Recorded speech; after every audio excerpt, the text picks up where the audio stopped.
Le Japon, c'est probablement le pays le plus fantasmé d'internet. Et je comprends pourquoi.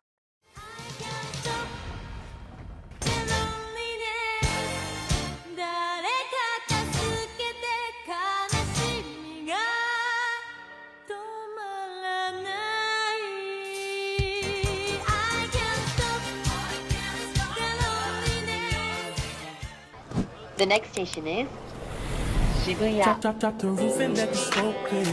I got diamonds doing to see slides in both ears. Dice rolling on the Las Vegas trip tonight. Slip that on and we might miss the fight. Fuck a night, I keep it wild in the shorty bag.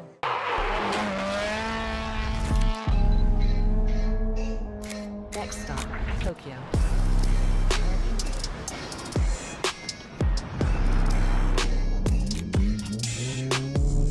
Là-bas, même acheter un sandwich dans un combini ressemble à une expérience premium. Les trains sont silencieux, les rues sont propres, les looks sont incroyables. Et plus les jours passaient, plus j'avais l'impression que derrière cette esthétique presque parfaite, il y avait quelque chose de beaucoup plus profond et parfois même de beaucoup plus sombre. Une société fascinante mais parfois étouffante, douce visuellement et violente psychologiquement. Et honnêtement, il y a énormément de choses qu'on ne vous dit jamais sur le Japon.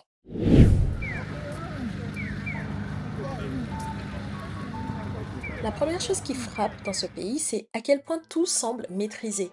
Les gens parlent doucement, les fils sont respectés, les transports sont silencieux, personne ne déborde vraiment sur l'espace des autres. Et quand t'arrives d'Europe, ça choque. Parce qu'on vit dans des sociétés individualistes, tandis qu'au Japon, le respect collectif est la norme. Mais très vite, on comprend aussi que cette harmonie repose sur énormément de codes invisibles. Il y a une manière de marcher, de parler, de se tenir, une manière de ne pas déranger, comme si chacun essayait constamment de rester à sa place. Moi, c'est probablement l'un des pays où j'ai le plus ressenti la notion de contrôle social. On sent que les règles ne sont pas toujours écrites, mais qu'elles existent et tout le monde semble les connaître. Et quand on est étranger, ça se ressent. Nous, on est archi pas concernés par tout ça.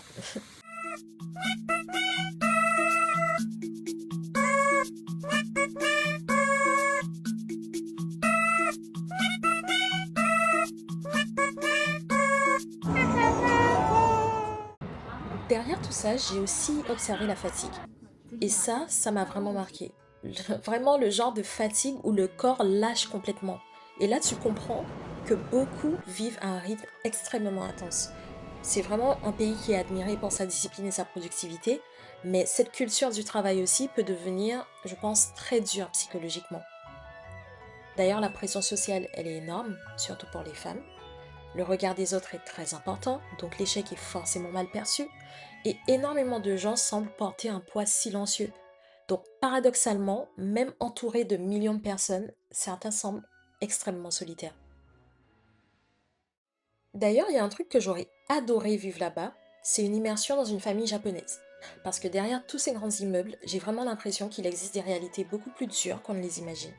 Et entre quatre murs, je pense que la vie ne doit pas toujours être simple dans une société aussi codifiée. Et personnellement, je suis très curieuse de ça parce que j'estime qu'on ne peut pas comprendre une société uniquement à travers ses vitrines. Il y a aussi un phénomène qui m'a interpellée ces derniers temps, des Japonais qui bousculent volontairement les autres dans la rue. We just finished class and we decided to record a video.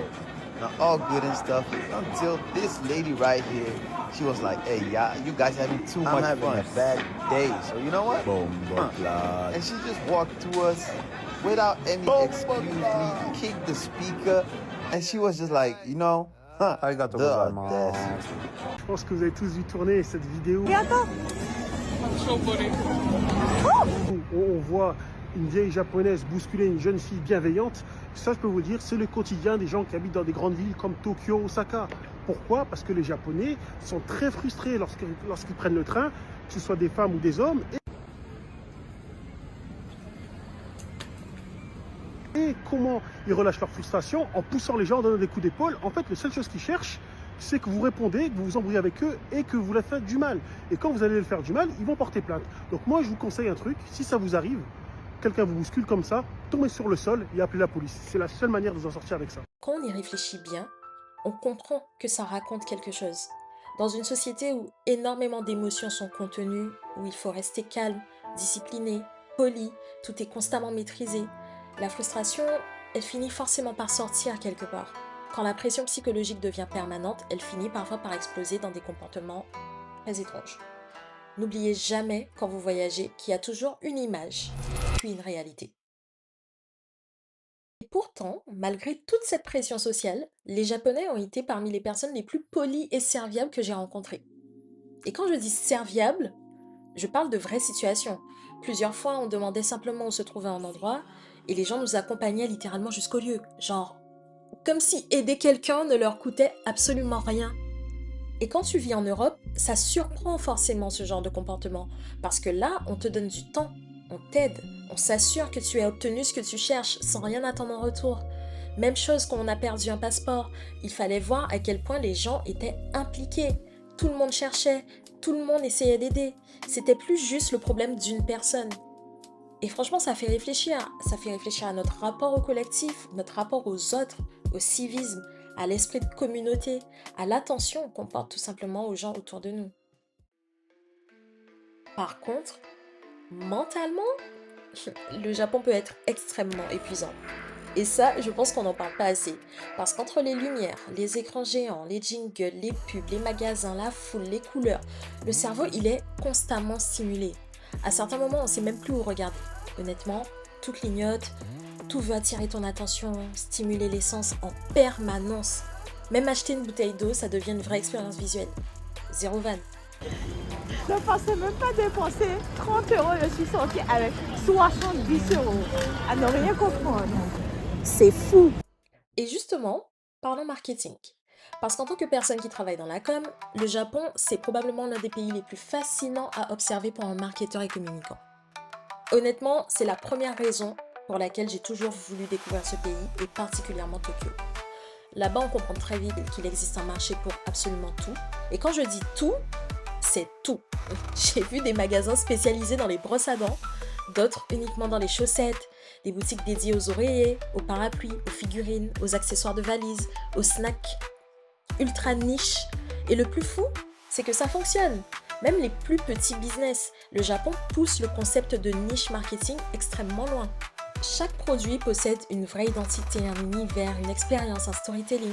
Et ça fait réfléchir, parce qu'en Europe, on nous vend souvent l'entrepreneuriat avec l'idée qu'il faut créer quelque chose d'énorme pour réussir, alors qu'au Japon, on comprend qu'un micro-concept peut devenir un vrai business rentable.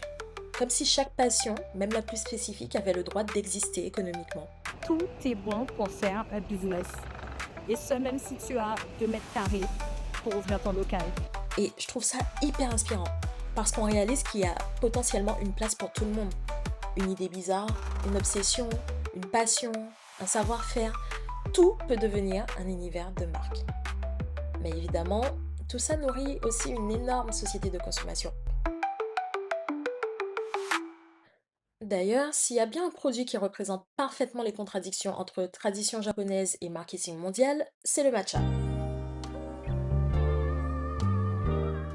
Aujourd'hui, le matcha est partout. Dans les cafés, les desserts, la skincare, le wellness, le matcha est devenu une esthétique plus qu'un produit. Et ce qui est fou, c'est qu'on parle aujourd'hui de l'une des boissons les plus consommées au monde. Alors qu'à la base, le matcha n'était même pas un produit consommé quotidiennement au Japon. Historiquement, le matcha était lié à des contextes beaucoup plus cérémoniels, spirituels, codifiés. C'était pas juste une boisson, c'était vraiment un rituel philosophique, une façon d'être présent, de ralentir, d'honorer un moment. Mais en Occident, le matcha a complètement changé de fonction. Aujourd'hui, on ne vend plus seulement du thé, on vend une image de soi. Le matcha, c'est aujourd'hui associé à de la discipline, du self-care. Ça a un certain statut social, parce qu'il faut être honnête, aujourd'hui c'est devenu un objet de distinction culturelle. On l'affiche sur Insta, on montre son latte, son petit café minimaliste, sa morning routine. Le matcha c'est devenu un storytelling vivant. Et je ne suis pas en train de critiquer, hein. Le problème, c'est que le marché mondial est allé tellement loin que beaucoup de consommateurs ne boivent même plus du vrai matcha. Certaines marques inventent des labels pseudo-premium, ceremonial grade, matcha from Uji, alors qu'en réalité, le vrai matcha de qualité est extrêmement difficile à produire en masse. Le Japon exporte aujourd'hui tellement de matcha qu'il commence parfois à manquer pour sa propre consommation locale. Et évidemment, quand un produit devient ultra tendance, il y a des dérives. Et en vrai, le matcha, c'est un produit qui raconte parfaitement notre époque. Une époque où un produit traditionnel, spirituel et ultra local peut devenir en quelques années symbole mondial d'esthétique, de santé et d'identité sociale.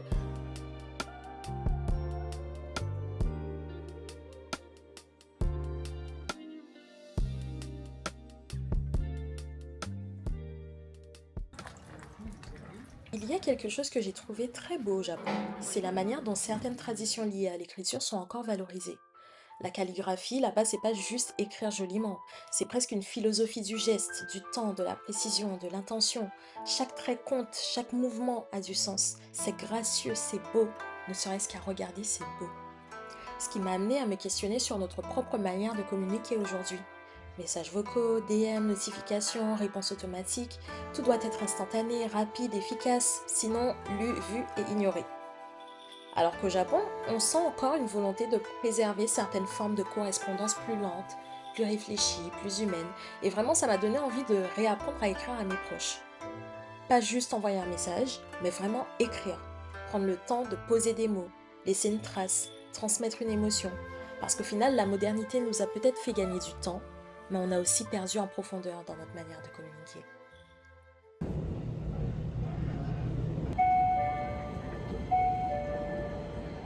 Parlons de cette obsession du mignon, parce qu'au Japon, le kawaii est partout, mais vraiment partout. Les mascottes, les personnages, les objets, les cafés, même des choses très sérieuses sont rendues adorables, comme les panneaux de prévention par exemple, ou les infos dans le métro. Et ça attire tout le monde, mais j'ai fini par me demander pourquoi.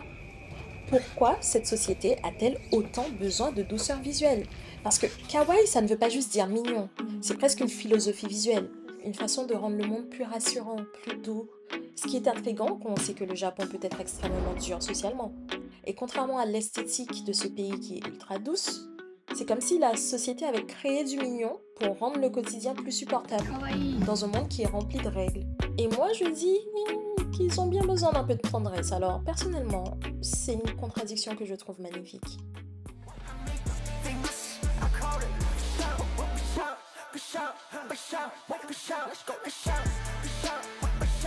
Mais il y a un autre aspect du Japon dont on parle beaucoup moins, et certaines choses sont profondément malaisantes. Je parle notamment de la sexualisation de tout et de rien. Parce qu'il existe des boutiques entières avec des étages dédiés à des contenus adultes extrêmement particuliers, des univers qui mettent en scène des personnages qui paraissent très jeunes, et c'est grave, très grave. Parce qu'à ce stade, on n'est plus dans le simple divertissement. On est face à des imaginaires, à des fantasmes, à des représentations qui interrogent profondément. Et il y a aussi une expérience qui m'a remarqué à Osaka, c'est quand on a découvert le quartier de la prostitution. Alors je précise que c'est quelque chose d'illégal au Japon, mais l'industrie du sexe est largement tolérée et réglementée.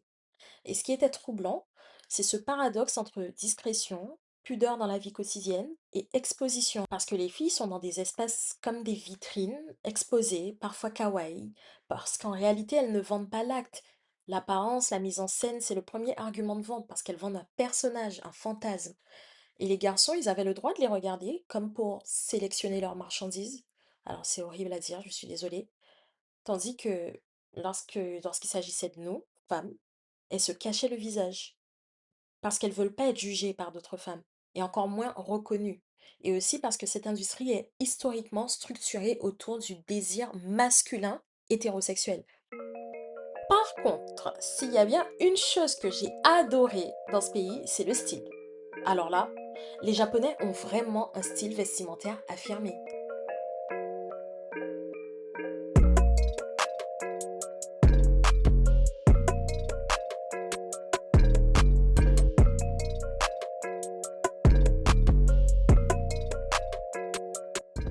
Et ça, vraiment, j'adore, parce que le vêtement, c'est pas juste quelque chose qu'on porte, c'est quelque chose qui raconte qui on est. Et surtout, on ressent énormément l'influence des cultures afrodescendantes et américaines dans ce pays. Il y a une vraie culture hip-hop et urbaine, et ça se voit dans la musique, dans le streetwear, dans les coiffures, dans les attitudes.